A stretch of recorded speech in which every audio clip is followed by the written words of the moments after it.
रवां हफ्ते साढ़े 9 मई में जो मुजरिमान थे उनमें से 19 को पार्डन मिला है, यानी उनको माफ़ कर दिया गया है, उनकी सज़ाएं ख़त्म कर दी गई हैं और उसके बाद उनको रिहाई मिली। इसके बाद हमने देखा कि कुछ वीडियोस सामने आई जिसमें सेलिब्रेट किया जा रहा था, नारेबाजी सामने आ रही थी तहरीक इंसाफ के हक़ में, और 9 मई से मुतल्लिक भी काफ़ी उसमें बयानबाजी की गई। फिर ये भी सुना जा रहा था कि इसको पाकिस्तान तहरीक इंसाफ ने सेलिब्रेट किया है और ऐसी वीडियोस भी सरफेस हुई जिसमें हार पहनाए गए इन लोगों को और सेलिब्रेट किया गया हीरो के तौर पर। वज़ीर इत्तलात पंजाब अज़मा बुखारी ने इसके ऊपर बड़ी तनकीद की है और उन्होंने फ़ौज से मुतालबा किया है कि नज़रसानी करें अपने फ़ैसले के ऊपर और ये सोचना चाहिए कि आप इन जो मुजरिमान हैं उनको रिलीफ दे रहे हैं, लेकिन ये बाहर आकर सेलिब्रेट करें इन चीज़ों को। उन्होंने कहा जी अगर बुलवाइयों को रिलीफ मिलेगा तो मुल्क में बार बार 9 मई जैसा सानिहा होगा। ये जो तनकीद कर रही हैं अज़मा बुखारी, क्या ये जस्टिफाइड है, क्या ये जायज़ है? अपने तजियाकारों से ज़रा ये पूछते हैं। मज़हब क्या राय है आपकी? देखिए, पीटीआई को ख़ुद सोचना चाहिए। मैं अज़मा बुखारी साहिबा की जो टोन है, जो अंदाज़ है, वो ज़ाहिर है मुस्लिम लीग नून की तर्जुमान है, पंजाब हुकूमत की तर्जुमान है, उन्हें ऐसी बात करनी चाहिए। लेकिन एक ऐसे माहौल में जब मुज़ाकरात हो रहे हों तो कम से कम हुकूमती सतह पे इन चीज़ों को अवॉइड करना चाहिए। ये बात आप मुस्लिम लीग नून ऑफिशली करती है नहीं करती, बाकी लोगों को चीज़ ये है कि अगर पार्डन होता है, अगर सज़ा होती है तो उसके बाद ही पार्डन होता है। और ज़ाहिर अपील का कानूनी राइट एक तो मिलिट्री कोर्ट्स में हुई है और फिर अपील का कानूनी जो उन्होंने रास्ता इख्तियार किया। अब उन्होंने माफ़ी मांगी, नहीं मांगी, माफ़ीनामा, क्योंकि हमें तो कुछ भी नहीं पता। हमें क्या पता है कि मिलिट्री कोर्ट में क्या प्रोसेस हुआ? क्या हमें ये इतने तीनों चारों लोग हैं, हम में से किसी को पता है? क्या हम में से कोई वहाँ प्रेजेंट था? तो हमें जो बताया गया कि जी एक लीगल प्रोसेस था मिलिट्री कोर्ट में, उसके तहत सज़ा हो गई। अब उसी के तहत हमें बताया गया कि माफ़ीनामा हो गया, उसी के तहत बताया गया कि रिलीज़ हो गए। लेकिन उसके बाद जो कुछ हुआ वो पीटीआई को सोचने का मकाम है कि पीटीआई एक ऐसे माहौल में, क्योंकि अभी पीटीआई को ये सोचना है कि अभी तो बहुत से लोग रह गए हैं उनके जिनके पे मिलिट्री कोर्ट सज़ा हैं। आप ये लोग क्या चाह रहे थे कि जो उससे अभी जो बाकी लोग हैं, अब उन्होंने जो अगर फ़र्ज़ करें उन्होंने अपील की हुई है पार्डन की, तो उन पे क्या असर होगा? उस पर क्या अब पार्डन मिलेगी उसमें उसके बाद इस तरह की उसमें? तो एक चीज़ है कि रिलीज़ होने के बाद आदमी खुश होता है, अब मुबारकबाद भी वसूल करता है कि रिलीज़ हो गए, वो हुए, लेकिन उसको जिस अंदाज में सेलिब्रेट किया गया उसका मेरा ख़्याल है नेगेटिव इम्पैक्ट जाएगा। ठीक है। और आगे आने वाले मुज़ाकरात, और सबसे ज़्यादा जो लोग ऑलरेडी बंद हैं पीटीआई के, उनकी रिलीज़ में रुकावट डाल दी गई इस तरह की सेलिब्रेशन की वजह से।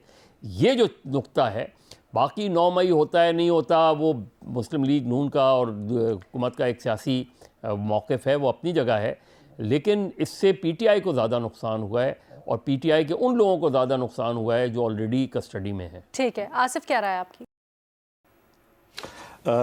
अलीना, मेरा बिल्कुल एक डिफरेंट व्यू है। जो भी ये लोग जो रिलीज़ हुए, सबसे पहले तो ये कि अगर कानून के मुताबिक किसी को सज़ा हुई है या जज़ा हुई है, माफ़ी हुई है, तो कानून को इतना कमज़ोर नहीं होना चाहिए कि रिहा होने वाले के रिएक्शन से वो मुतासिर हो जाए और बाकी लोगों की फेट डिसाइड करते हुए वो ये सोचे कि ये लोग तो बाहर जाके जो है खुशी मनाएंगे या इनके गले में हार डाले जाएंगे।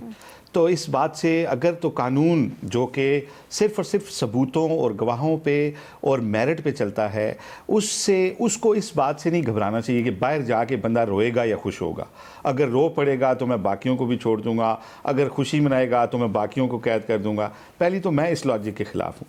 दूसरी बात, जो नारेबाजी की गई है, अगर पाकिस्तान की सियासी तारीख़ के अंदर हम थोड़ा सा पीछे माजी में झांकें तो पीपल्स पार्टी की हुकूमत जब अदालती कत्ल हुआ जुल्फ़िकार अली भुट्टो साहब का, तो उसके बाद जो जुल्फ़िकार ने जो स्ट्रगल की, एक बाकायदा एक मुसल्लह स्ट्रगल थी, और उसमें हमने पहली बार देखा कि मज़हब के नाम पे तो आप जान ले भी सकते हैं, दे भी सकते हैं, तारीख़ में हुआ।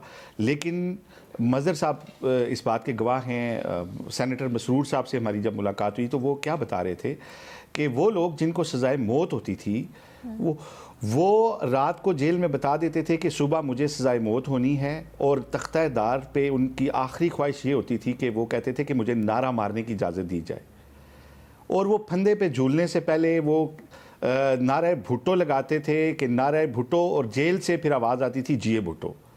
तो हिस्ट्री में पहली दफ़ा देखा कि लोगों की सियासी कमिटमेंट इतनी खौफनाक थी कि जान देते वक्त भी वो अपने सियासी नज़रिए के ऊपर जो है उनकी वो कमिटमेंट थी। और नारा, अगर किसी सियासी वर्कर ने रिहा होकर नारा लगाया है, तो अपने लीडर का नारा लगाया है या जो भी लगाया है, तो इससे मेरा ख्याल है जो भी कोई जज़ा और सज़ा का मिलिट्री कोड का निज़ाम था, जिसके मैं तो खैर हक में नहीं हूँ वैसे भी, लेकिन उसको इतना वीक नहीं होना चाहिए कि वो किसी नारे से घबरा जाए या किसी सेलिब्रेशन से वो जो है वो किसी दूसरे के लिए कोई उसमें रुकावट पैदा करे कि इसको मैंने रिहा। देखें, सियासी लोग जो होते हैं जिनकी सियासी कमिटमेंट होती है, जिन्होंने इससे पहले मुश्तइल होकर जो हरकत की, अगर वो कोई नारा लगाते हैं तो ये उनके मिजाज के ख़िलाफ़ नहीं है। इतना उसमें ये जहन में रखना चाहिए कि वो सियासी वर्कर हैं और वो अपने लीडर का नारा लगाएंगे। अगर वो रिलीज़ हुए हैं तो वो नारा लगाएंगे, इसमें कोई ऐसी बड़ी बात नहीं है जिसको सियासी इशू बनाया जाए। जहाँ तक बात है अज़मा बुखारी साहिबा की, वो ठीक है, सियासी मुखालफत होती है, सियासी मुखालफत में ये बातें भी की जाती हैं, लेकिन मैं नहीं समझता कि सियासी कैदी अगर रिलीज़ हो तो वो नारा लगाए तो निज़ाम इंसाफ जो है लेकिन इसको ताबीर किया जा रहा है कि 9 में जो हुआ वो एक बिल्कुल मुख्तलिफ चीज़ थी, वो रियासती इदारों के ऊपर हमला, रियासत के ऊपर हमला था। तो अगर इस तरह के नारे लगाए जाएं सज़ा के बाद भी या पार्डन के बाद भी, तो फ़खर हल्ला शेरी से ताबीर किया जा रहा है इसको, इस तरह के वाक़यात की। क्या आप इससे अग्री करते हैं या नहीं? अलीना, देखें, इससे पीटीआई को नुकसान क्यों होगा उसकी मैं आपको बताऊं कि अगर आप देखें, इमरान खान ने जब 10 मई को इस्लामाबाद हाई कोर्ट में जब इनको लाया गया था तो मीडिया से गुफ्तगू की थी। उस दिन से लेके आज के दिन तक हमेशा पीटीआई इसको एक फॉल्स फ्लैग ऑपरेशन का नाम देती है और इसको कभी भी ऑन नहीं करती कि पीटीआई के वर्कर्स इसमें इन्वॉल्व थे या पीटीआई बतौर जमात ये 9 मई के वाक़यात में इन्वॉल्व थी। लेकिन अब ये जिनको सज़ाएँ हुई और जिनको ये पार्डन दिया गया है, उसके बाद पीटीआई अगर उनको जो है वो अपना ऑन कर रही है उन तमाम वर्कर्स को, और फिर वो वर्कर्स भी रिहा होते हुए ये इमरान खान के लिए कुछ भी करने के लिए वो दोबारा से उस अज़्म का इयादा करते हैं, तो मेरा ख्याल है कि इससे ये अगर लीगली देखा जाए तो ये आगे पीटीआई का केस बड़ा इससे डैमेज होगा, क्योंकि पीटीआई इसको ऑन नहीं करती, चाहे वो सिर्फ मिलिट्री कोर्ट्स हो उसमें हो या फिर जो इंसदादी दहशतगर्दी की अदालतों में मुकदमा चल रहे हैं उसमें। तो ये एक जो इनके मुखालफीन हैं उनके पास ये आ जाएगा कि देखें, ये इन्होंने ना सिर्फ ये कि जो 9 मई में मुलव्वस लोग थे उनको ऑन किया है, उनकी रिहाई को सेलिब्रेट किया है, तो ये सारा इससे मैं समझता हूँ कि आगे जाके ये पीटीआई को लीगली भी नुकसान हो सकता है। ये जो सेलिब्रेशन है उस हवाले से पॉलिटिकली भी इसको जो पीटीआई को ये जो मुज़ाकरात के हवाले से एक माहौल बन रहा था उससे भी जो इम्पैक्ट पड़ेगा, और इदारों के साथ भी जो मैं समझता हूँ कि जो एक कंडीशन रखी गई थी कि वो टारगेट नहीं करेंगे या फिर सोशल मीडिया के ऊपर ये वो नहीं करेंगे, तो वो भी इससे इनको नुकसान होगा। ठीक है, मैं सिर्फ जो आसिफ बात कर रहे थे ना, आसिफ मेरा ख्याल है चीज़ को उस तरह समझे नहीं। चीज़ ये है कि एक अपील का एक्सेप्ट होना है। अगर आपकी अपील एक्सेप्ट होती है और आपको रिहा कर दिया जाता है, वो एक बिल्कुल दूसरी चीज़ है। एक है कि माफ़ीनामा, माफ़ीनामे का बिल्कुल दूसरा कॉन्टेक्स्ट होता है, और मुझे नहीं पता, मैं तो पहले ही कह रहा हूँ कि हमें पूरी कार्रवाई का ही नहीं पता। माफ़ीनामे मंजर आम पे भी आए वैसे, और इंसानी बुनियादों पे होते हैं ना। अगर माफ़ीनामा मांगकर आप क्या सेलिब्रेट करेंगे? क्या आप माफ़ी मांग कर आए?